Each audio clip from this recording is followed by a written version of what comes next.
ایک دفعہ ایک بیٹی نے اپنے باپ سے پوچھا کیا بابا کیا کبھی میری وجہ سے آپ روئے ہیں یا میری وجہ سے کبھی کیا آپ کی آنکھوں میں آنسو آئے ہیں؟ تو باپ نے کہا ہاں آئے ہیں، ایک دفعہ میں بہت رویا ہوں تمہاری وجہ سے۔ بیٹی نے حیران اور پریشان ہو کے باپ کا چہرہ دیکھ کے کہا کہ بابا میں تو ہمیشہ کوشش کی ہے کہ میری وجہ سے کبھی آپ کو کوئی دکھ نہ پہنچے، تو آپ میری وجہ سے کب روئے ہیں؟ تو باپ نے کہا کہ جب تم 1 سال کی تھی تب میں تمہاری وجہ سے بہت زیادہ رویا تھا۔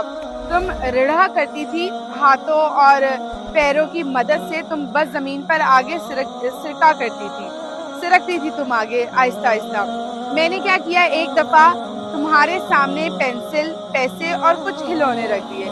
اب میں اندازہ لگانا چاہ رہا تھا کہ تم ان تینوں چیزوں میں سے کس چیز کا انتخاب کرتی ہو، اور اس بات سے میں شاید اندازہ لگا سکتا کہ تم بڑی ہو کے تمہیں کیا چیز زیادہ اچھی لگے گی۔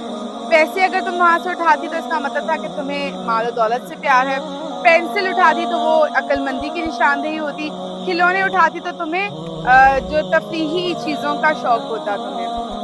لیکن ہوا کچھ ایسے کہ جب میں نے وہ چیزیں تمہارے سامنے رکھی، تم اب ان چیزوں کو صرف دیکھتی جا رہی تھی، اور آہستہ آہستہ تم جب رڑتی ہوئی آگے ہوئی تو تم نے ان تینوں چیزوں کو غور سے دیکھا اور ان تینوں چیزوں کو پیچھے کیا، اور میں سامنے بیٹھا ہوا تھا تو تم ان تینوں چیزوں کو پیچھے کر کے میرے پاس آ گئی۔ اور جب میں نے یہ منظر دیکھا تو میں تو بھول ہی گیا تھا کہ یہ تینوں چیزیں تو میں نے رکھ دی ہیں۔ مجھے تو یہ اندازہ بھی نہیں تھا کہ تمہارا دھیان مجھ پر پڑے گا اور تم سیدھی میرے پاس آؤ گی۔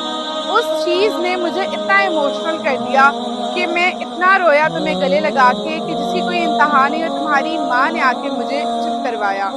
اس دن مجھے اندازہ ہوا کہ بیٹیاں تو محبت والی ہوتی ہیں، بیٹیوں کو کسی چیز سے کوئی سروکار نہیں ہوتا، انہیں صرف اپنے ماں باپ کی محبت چاہیے ہوتی ہے، وہ اپنے ماں باپ کو بھی صرف محبت ہی دیتی ہیں۔ تو اس دن مجھے احساس ہوا کہ میں کتنا خوش نصیب انسان ہوں کہ اللہ تعالیٰ نے مجھے بیٹی نوازی ہے، مجھے ایسی اولاد نوازی ہے جسے صرف محبت چاہیے مجھ سے، جسے اور کسی چیز کی تمنا نہیں ہے۔ اس دن میں نے اللہ کا شکر ادا کیا، میں زاروں قطار روتا رہا اور صرف اللہ کا شکر ادا کرتا رہا، اور تمہاری ماں نے آ کے مجھے چپ کروایا۔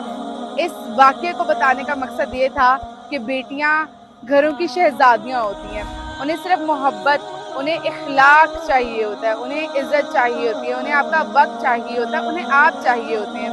اور جو لوگ بیٹیوں کے ہونے پر بیٹیوں کو بوجھ سمجھتے ہیں اور یہ سمجھتے ہیں کہ اللہ نے کسی بہت بڑی آزمائش میں ڈال دیا ہے، نہیں، اللہ نے تو آپ کو رحمت عطا کی ہوتی ہے۔ آزمائش یہ ہوتی ہے کہ آپ اس رحمت کو رحمت ہی سمجھتے ہیں یا زحمت سمجھتے ہیں۔ اس لیے اپنی بیٹیوں کا خیال رکھا کریں، کیونکہ بیٹیاں مرتے دم تک ماں باپ کا ساتھ کبھی نہیں چھوڑتی۔